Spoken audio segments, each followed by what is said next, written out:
এখন আমরা ওই অ্যাবস্ট্রাক্ট অ্যালজেব্রার এসকে মাপার বইটার এক্সারসাইজ 3 সলভ করছিলাম। সেটাই করব। অলরেডি পার্ট 1 পার্ট 2 এ মানে সলিউশনের পার্ট 1 পার্ট 2 এ আমরা ডিসকাস করেছি আই থিঙ্ক 6 পর্যন্ত। আজকে 7 থেকে ডিসকাস করব। আর আবারও বলছি যে পেজ নাম্বারটা হচ্ছে 48, আর যে প্রবলেমটা ডিসকাস করব সেটা হচ্ছে 49-এ আছে।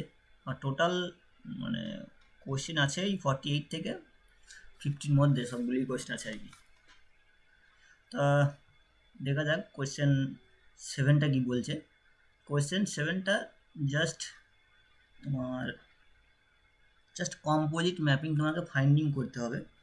তা ফাংশন দুটো দেওয়া আছে এরকম যে বলেছে find G compose F and F compose G. এইগুলো আমরা কীভাবে ফাইন্ডিং করব? ইজি পদ্ধতি, দেখো ইজি মেথডে। 1 নম্বর প্রবলেম যেটা, যে এফটা ম্যাপ করছে জেড থেকে জেডে, জেড যে সেট অফ ইন্টিজার। তো বেশি ভাববে না, বেশি ভাবতে গেলে কিন্তু মুশকিল। ডিফাইন বাই কীরকম, F of N equal to যে এন স্কোয়ার, এনটা বিলং করছে জেডে, আর জিটা এটাও জেড থেকে ম্যাপ করছে জেডে। আর ডিফাইন বাই কীরকম, define by G of N equal to যে 2n, N belongs to Z. তাহলে তোমার জি কম্পোজ এফটা কত হবে, আর তোমার এফ কম্পোজ জিটাই বা কত হবে। তাহলে আলটিমেটলি আমরা এটা দেখবো যে জি compose F R F compose জিটা কোথা থেকে কোথায় ম্যাপ করছে, তার ডোমেন কত, কোডোমেন কত। এই দুখানা ম্যাপিংয়ের ক্ষেত্রেই ডোমেন কোডোমেন কিন্তু জেডই হবে, ঠিক আছে, কারণ যেহেতু জেড থেকে জেডে একটাই সেট আছে। তাহলে তুমি যখন এটা করবে যে অ্যাকচুয়ালি জেডের ডোমেনের এলিমেন্টটাকে জি কম্পোজ এফ অ্যাকচুয়ালি কোথায় নিয়ে যাচ্ছে, সেই এলিমেন্ট যেখানে নিয়ে যাবে সেই এলিমেন্টটা দেখতে কেমন হবে, ঠিক আছে, মানে ডিফাইন করতে হবে আর কি। প্রথমত হচ্ছে জি কম্পোজ এফের ডোমেন কোডোমেন সেমই হবে, জেড টু জেডই হবে। এবার ডিফাইন বাই এটা কীভাবে তোমাকে বার করতে হবে। ডিফাইন বাই মানে হচ্ছে যে জি compose F of N A দেখতে কেমন হবে, বাস ওইটুকুই, আর কিছুই না। মানে জি কম্পোজ এফ যখন নিয়ে যাবে, মানে এন যখন ভায়া জি কম্পোজ এফ হয়ে যাবে জেড থেকে জেডে কোডোমেনে, সেই কোডোমেনে যখন আসবে তখন সে দেখতে কেমন হবে, ঠিক আছে। দেখো জি কম্পোজ এফ মানে হচ্ছে G of F of N, G compose F of N মানে হচ্ছে এরকম, ঠিক আছে, এরকম লিখতে পারি, অলরেডি আমি বলেছি। জি কম্পোজ এফ অফ এন মানে কত, এফ অফ এন মানে দেখো অলরেডি বলা আছে এন স্কোয়ার, মানে এন স্কোয়ার, আর জি অফ এন মানে কত 2n, তাহলে কত হবে 2n স্কোয়ার, হলো। এখানে এনটা বিলং করছে সেট অফ ইন্টিজারে। তাহলে অ্যাকচুয়ালি আমরা জি কম্পোজ এফটা ম্যাপিংটা ম্যাপ করছে জেড থেকে জেডে, define by G compose F of N equal to 2n square. আমার মানে প্রথম কোশ্চেনে প্রথম পার্টটা হলো। আর সেকেন্ড পার্টটা কি না, সেকেন্ড পার্টটা এফ কম্পোজ জি বার করতে হবে। একই ব্যাপার, এফ কম্পোজ জিটা প্রথম দেখবো ম্যাপ করছে কোথা থেকে কোথায়, এর ডোমেন হবে তোমার জেড থেকে জেডি ম্যাপ করবে। আর ডিফাইন কীভাবে হবে, দেখো F compose G of N equal to F of G of N, আর এই জি অফ এন মানে কত 2n, এফ অফ 2n, আর F of N 2n, F of N মানে কত এন স্কোয়ার, মানে 2n তার হোল স্কোয়ার মানে কত 4n স্কোয়ার। এখানে এনটা বিলং করছে জেডে, আমার হয়ে গেল। তাহলে এফ কম্পোজ জি আর জি কম্পোজ এফ আমার ডিফাইন হলো।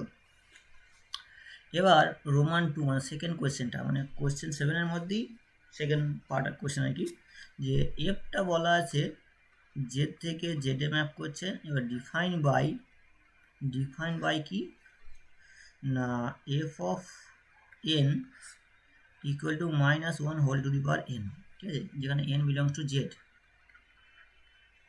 আর জি ম্যাপ করছে জেড থেকে জেডে define by G of N equal two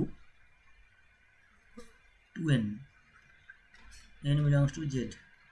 তাহলে দেখো এখানে এফ কম্পোজ জিটাও ম্যাপ করবে জেড থেকে জেডে নিঃসন্দেহে, ঠিক আছে। ডিফাইন বাই হবে তোমার F of G of N equal to F of G of N মানে কত 2n, তো তাহলে এফ অফ মানে এফ অফ 2n সমান হবে -1 whole to the power 2n। এটা ইভেন্ট সবসময় 1 হবে, ঠিক আছে, 1 হবে। আবার দেখো যে তোমার জি কম্পোজ এফটাও তোমার জেড থেকে জেডে ম্যাপ করবে, ডিফাইন বাই কত হবে G of F of N equal to হবে G of -1 whole to the power N সমান হবে 2 into -1 whole to by N, যেখানে এন বিলংস টু জেড। এটা হয়ে গেল। 3 নম্বর কোশ্চেন দেখো, 3 নম্বর কোশ্চেনটা বলছে মানে রোমান 3 আর কি,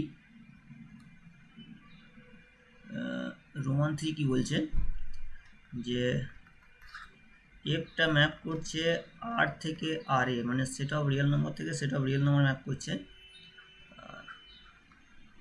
ডিফাইন বাই কীরকম না F of X equal to mod x plus X where X belongs to R and G map করছে এটাও আর থেকে আর এ, define by G of X equal to এটা, ঠিক আছে। তাহলে আমাকে জি কম্পোজিটটা নিঃসন্দেহে এটা আর থেকেই আরই ম্যাপ করবে, এদের কোডোমেন নিয়ে কোনো সমস্যা নেই। কিন্তু এবার আমাকে এটাই যে মেন এটা বের করতে পারি কি যে এটা অ্যাকচুয়ালি কেমন দেখতে হবে, কারণ G of F of X equal to G of F of X মানে কত এরকম হবে, মানে এটা মানে কত হয়েছে, এটা মানে মড অফ